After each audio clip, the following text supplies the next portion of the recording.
Salam sejahtera Malaysia, denyut nadi suara rakyat bergema di channel ini. Jangan lupa tekan butang subscribe, like dan share. Malaysia kita punya, cintai Malaysiaku, kita jaga kita.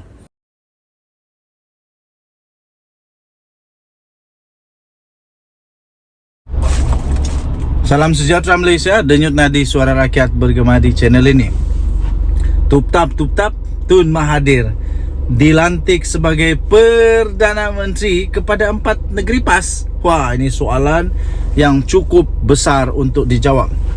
Daripada sabudinusuin.com.net, sebagaimana dilaporkan media, 4 negeri di bawah pentadbiran Perikatan Nasional telah pun bersetuju untuk mewujudkan kerjasama yang dikenali sebagai State Government 4 atau SG4 bersama bekas Perdana Menteri Tun Mahathir Mohamad.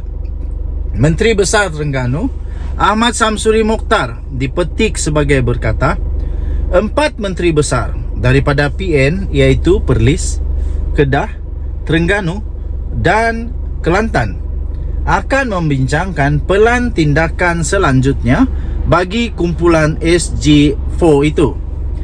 Katanya Tun Mahathir akan memainkan peranan secara tidak rasmi buat masa ini, terutama dalam menghubungkan SG4 bersama pelabur luar seperti daripada Jepun dan Korea Selatan. Persoalan saya di sini, kenapa perlu Mahathir untuk memainkan peranan walaupun secara rasmi atau tidak rasmi untuk mendapatkan pelabur luar daripada Jepun ataupun Korea Selatan? Kenapa perlu Mahathir? Mahathir bukan ada kuasa pun kepada Malaysia lagi. Kan ada ketua menteri besar, kan ada menteri besar. Kenapa perlu Mahathir pula?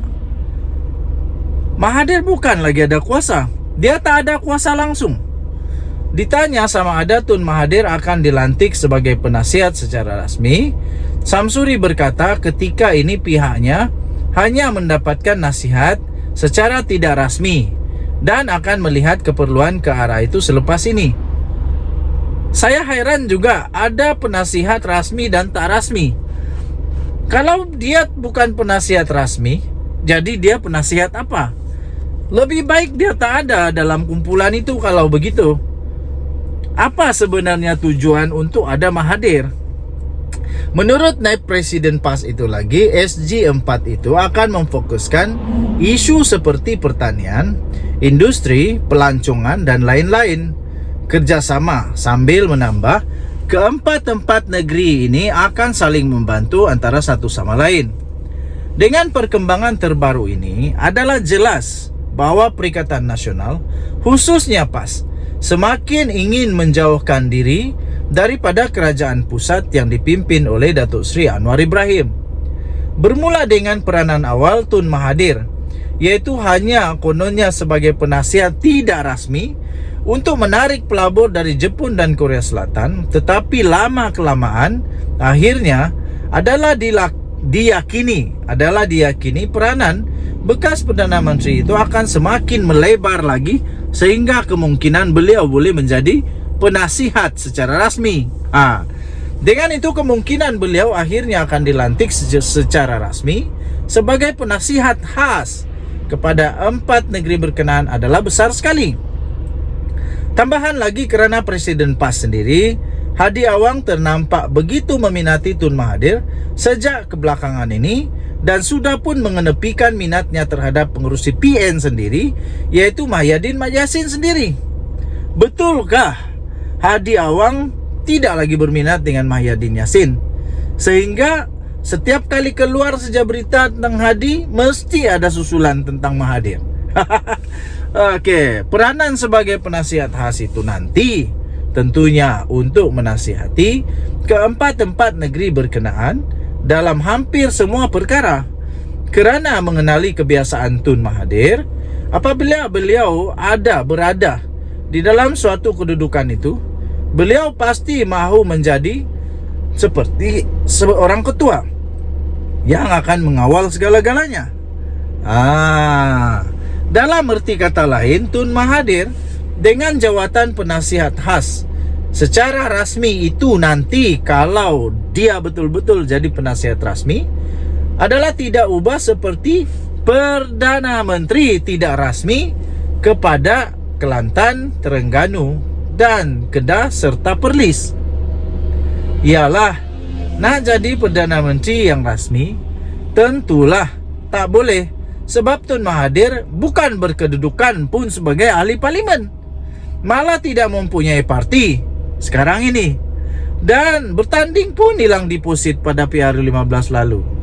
Sungguh memalukan apabila Mahathir yang disebut-sebut mungkin boleh membawa perubahan kepada gaya mengundi Malaysia tidak jadi kenyataan langsung apabila semua calon pejuang ternyata semuanya ditolak oleh rakyat dan hilang deposit.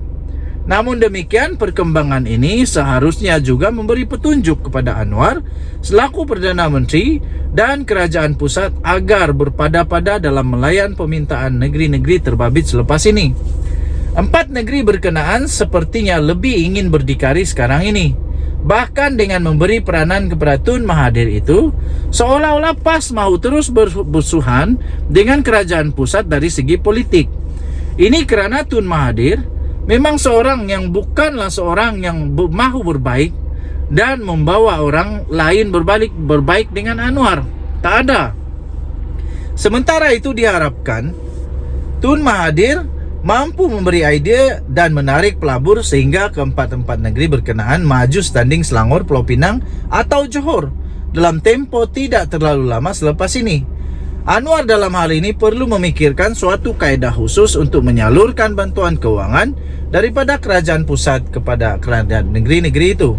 Hakikatnya dengan adanya Tun Mahathir sebagai Perdana Menteri tak rasmi dalam kurungan tu, bagi negeri-negeri berkenaan semakin tidak berfaedah dan tidak memberi untung kepada kerajaan pusat jika peruntukan keuangan yang disalurkan terus kepada mereka. Bahkan dengan peruntukan keuangan itu nanti lebih galaklah mereka lagi untuk mengatur program itu dan ini untuk menjatuhkan kerajaan di peringkat pusat. Jadi dengan itu baiklah dibiarkan saja Tun Mahathir untuk membantu 4 negeri itu. Ditulis oleh Sabudin Husin 15 September 2023. Sekali lagi saya ingin mempersoalkan kenapa perlu ada Mahathir. Tidak ada lagi kah manusia di dalam Perikatan Nasional yang otaknya hebat seperti Mahathir? Bukankah Hadi Awang kata di dalam Perikatan Nasional ada banyak yang boleh jadi Perdana Menteri, manakala di kerajaan pula dia kata hanya ada seorang. Mana perginya kata-kata itu? Kenapa tak boleh lantik Hamzah Zainuddin? Kan dia kata Hamzah Zainuddin boleh jadi Perdana Menteri. Kenapa tak lantik dia saja sebagai penasihat? Dia kan terror. Kemudian dia kata boleh juga lantik daripada Arau, yaitu Syahidan Kasim. Lantik sajalah Syahidan Kasim, dia kan terror. Dan Mahyadin Mak Yassin, of course, dia kan terror, jadi lantik sajalah. Dan terlebih daripada itu, yang lebih menghairankan, kenapa dia tak lantik saja dirinya sendiri? Kan dia paling hebat untuk menyatukan, malah untuk memecahkan, membuat langkah-langkah untuk menjatuhkan kerajaan. Jadi kalau pandai menjatuhkan kerajaan, pasti pandai membangun kerajaan sendiri. Kenapa perlu Mahathir? Denyut Nadi Suara Rakyat bergema di channel ini. Kita jumpa lagi. Bye-bye.